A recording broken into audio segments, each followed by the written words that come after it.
High বন্ধুরা, বৈশাখী রান্নাঘরে আপনাদের সবাইকে স্বাগত। আশা করি সবাই ভালো আছেন, সুস্থ আছেন। আজকে আমি একটা নতুন রেসিপি আপনাদের সঙ্গে শেয়ার করতে চলে এসেছি।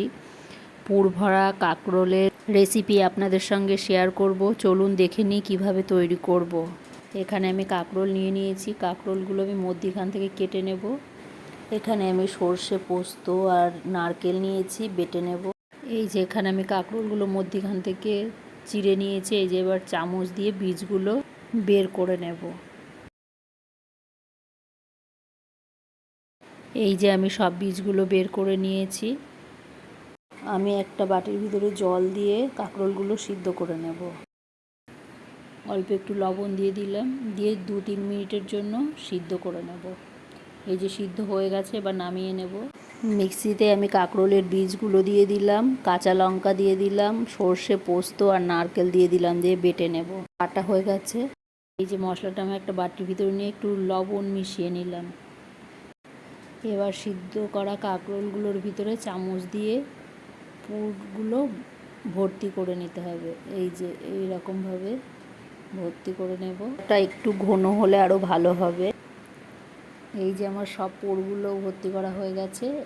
একটা বাটির ভিতরে আমি 3-4 চামচ বেসন নিয়েছি আর কর্নফ্লাওয়ার নিয়েছি 3 চামচ। লবণ দিয়ে দিলাম, হলুদ দিয়ে দিলাম, কালো জিরে দিয়ে দিলাম আর 1 চামচ পোস্ত দিয়ে দিলাম। এবার একটা চামচ দিয়ে ভালো করে মিশিয়ে নেব। এবার অল্প অল্প জল দিয়ে একটা ব্যাটার তৈরি করে নিতে হবে। আপনারা বেসন আর চালের গুঁড়ো দিয়েও করতে পারেন। এই যে আমি ব্যাটার তৈরি করে নিয়েছি। এই দেখুন এরকম ঘনত্বের হবে। আর অনেকক্ষণ ধরে চামচ দিয়ে ফেটিয়ে নিতে হবে। এখানে কড়াই গরম করে সাদা তেল দিয়ে দিয়েছি। তেল গরম হয়ে গেছে। ওই তেল 1 চামচ তুলে বেসনের ভিতরে দিয়ে আবার ভালো করে ফেটিয়ে নেব বেসনটা। এবার ভর্তি করা কাঁকরোলগুলো দিয়ে বেসন মাখিয়ে তেলে ভেজে নিতে হবে।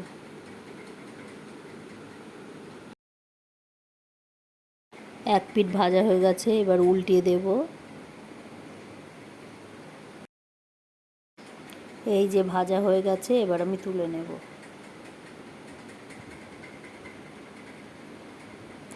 এইভাবে আমি সব কাঁকরোলগুলো ভেজে নেব। এই যে ভাজা হয়ে গেছে, এবার তুলে নেব। এই যে তুলে নিয়েছি। এই যে পুরভরা কাঁকরোল ভাজা তৈরি হয়ে গেছে। এই রেসিপিটি আপনাদের যদি ভালো লেগে থাকে একটা লাইক, কমেন্ট এবং প্রচুর শেয়ার করবেন। আমার এই চ্যানেলে যেই বন্ধুরা নতুন, সাবস্ক্রাইব করে দেবেন, পাশের বেল আইকনটি প্রেস করে দেবেন নতুন নতুন রেসিপির ভিডিও পেতে। আপনারাও এইভাবে বাড়িতে তৈরি করে দেখুন। আপনাদের কেমন লাগলো কমেন্টে জানাবেন। আজকে এই পর্যন্তই। আবার অন্য কোনো দিন অন্য কোনো নতুন রেসিপি নিয়ে চলে আসবো।